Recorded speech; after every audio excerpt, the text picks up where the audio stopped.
Дали се ова достоинствени услови за живот? Дали е човечко во вакви услови да живеат и да учат студентите? Го прашувам директорот на студентските домови, Дарио Николовски. Добар ден, добре дојдовте во студио 1. Добар ден до гледачите покрај малите екрани. Благодарам за поканата. Дали би живееле вие во вакви услови, какви што ги видовте на инсертите во сторијата на 1 ТВ? Она што го видовме во инсертите на сторијата на ТВ1 е вистина. Условите се катастрофални во кои што живеат студентите и можам едно да кажам дека најбрзо што може ќе преземеме активно проекти кои што ќе ги подобрат условите за живење на студентите. Во моето преземање на функцијата пред 2 месеци веднаш направив обиколка на сите студентски домови кои што се во функција. Под мои ингеренции се 4 студентски домови. Тоа се студентскиот дом Стив Наумов, студентскиот дом Кузман Јосифовски Питу, студентскиот дом Гоце Делчев и медицинарот Невена Ѓоргиева Дуња кој што е целосно нефункционален и веќе од 2014 година до сега не е во употреба, односно е под клуч. Она што го забележавме, а го видовте и вие самите и јавноста, тоа се условите во кои што живеат студентите. Долгот кој што го има студентскиот дом Скопје е безмалку 5 милиони евра. Сите овие работи покажуваат дека години наназад многу малку е вложувано во студентските домови и е многу недомакински работено. Така, за изминатите 11 години беше реновиран половина од студентскиот Гоце. Останатите се во состојба во какво што можевме да ја видиме. Кој е приоритетот, бидејќи ова е понижување на човечко достоинство и особено на еднината на оваа земја од која што се очекува да ја води државата? Се сложувам. За мене студентите се приоритетот.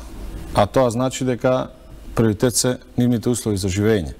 Кој е приоритетот во однос на студентските домови? Можам да кажам дека изминатите 10 години минатата власт успеа да реконструира дури само половина од еден од 4 студентски домови.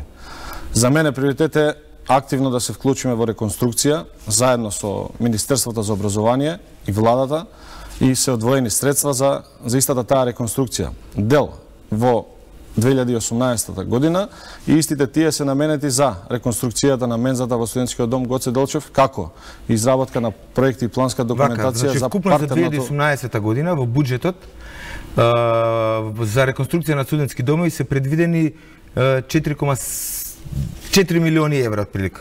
4,3 милиони евра. Ќе бидат тие доволни? Што ќе биде приоритет за реновирање?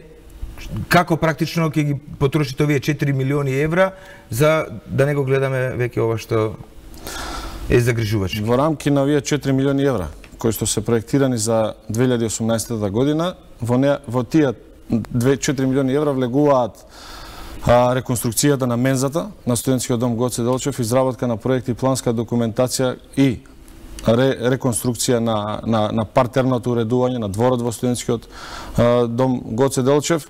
Веднаш потоа, како приоритет, е преземање на обврска на реконструирањето во делот на студентскиот дом Стив Наумов. Зграда 1 и 2, потоа и зграда 3. Стив Наумов неодамна имаше скандал, змии се појавија во дворот на Стив Наумов, што не е исклучено тие да влезат и внатре во студентските домови, практично се загрозувачки за безбедноста и за здравието на студентите. Да, излезе по порталите дека змија се најде во дворот на студентскиот дом. Моја заложба е, а со самото тоа веќе го покажав и во овој краток период од 2 месеци, да ги вклучиме повеќе институции да се грижат и борат за одржувањето на хигиената, безбедноста на студентските домови. Подпишавме меморандум со општина Газибаба, со која што заедно ќе го уредуваме, контролираме дворот и партерното уредување на дворот во студентскиот дом Стив Наумов. Веќе во петок подпишуваме исто така меморандум со општина Центар за студентскиот дом Кузман Јосифовски Питу. Во разговори сме со градот Скопје. Што ќе биде приоритет за реконструкција во Кузман? Овие слики се од Кузман денеска ќе ги видат. Така.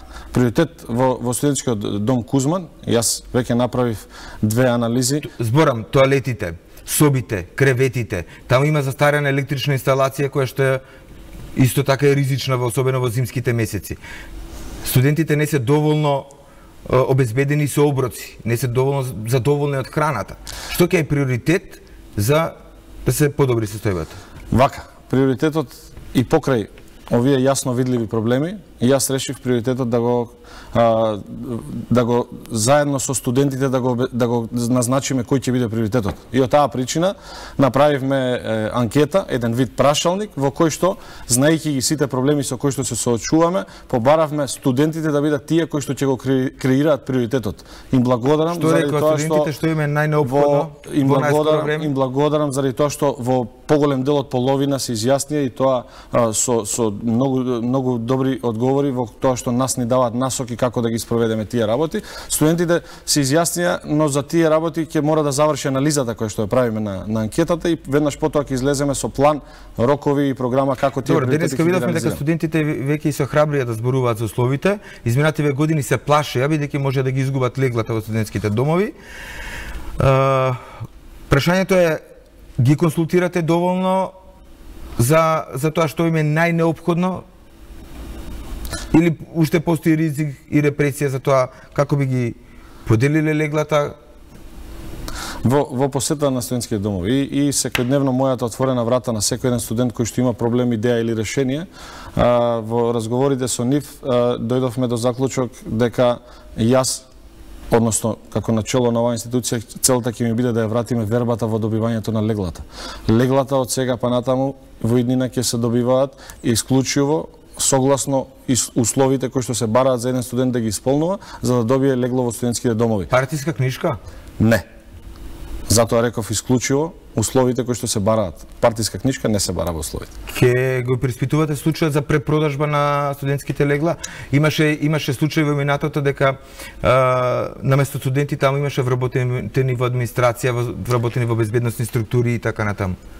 Партиски војници. Имам такви информации, но со официјален став ќе излезам од кога ќе заврши таа анализа. Анализата е во тек, меѓу другото правиме и правно-финансиска анализа, да добиеме фактички состојба како е работено изминатите години, веднаш потоа, доколку има прекршување во делот на законот во било која состојба, ќе излеземе со... Бидејќи сиките навистина се траурни и загрижувачки, јас предлагам да погледнеме уште малку инсерити од состојбата внатре во студентските домови, па ќе продолжиме со разговорот.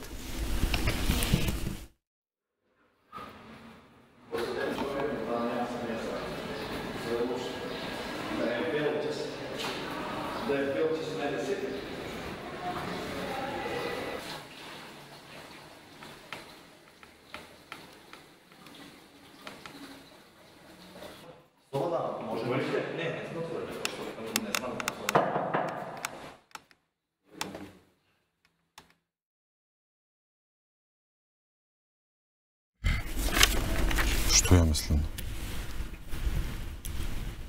Студентска картичка.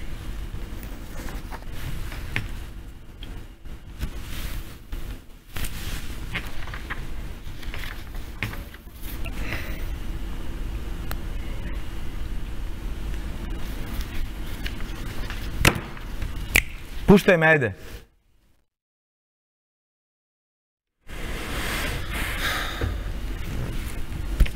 Ја видовте состојбата, веројатно и секој ден ја гледате. Во минатото имаше и проблеми со лифтовите во студентските домови, имаше повреда на студенти, загрозување на нивната безбедност. Ке се опремат ли со нови лифтови за да не се доведуваме во непријатни ситуации како што беше во минатото? Во планираниот буџет за реконструкција, но и во целокупната реконструкција и во капиталните проекти кои што ги имаме како такви, нормално планирано е да се лифтовите да се заменат со нови и со тоа да ги исклучиме ваквите можности на несакани погоди да не се случуваат и во иднина. Ке добиваат ли студентите редовно топла вода? Студентите ќе добиваат редовно топла вода. Тоа што до сега се случуваше, јас по она што можев да видам е проблем, генералниот проблем некогаш се и долговите, тако големи и кои што ќе мора да ги подмируваме, и јас можам да напоменам дека за овие 2 месеци долгот го намаливме за безмалку 35 милиони денари.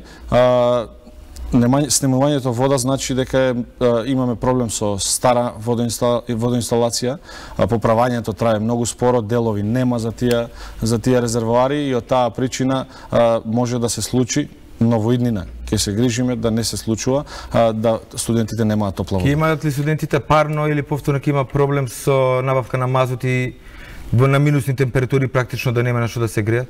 Јас ветувам дека тоа нема да се случува во иднина.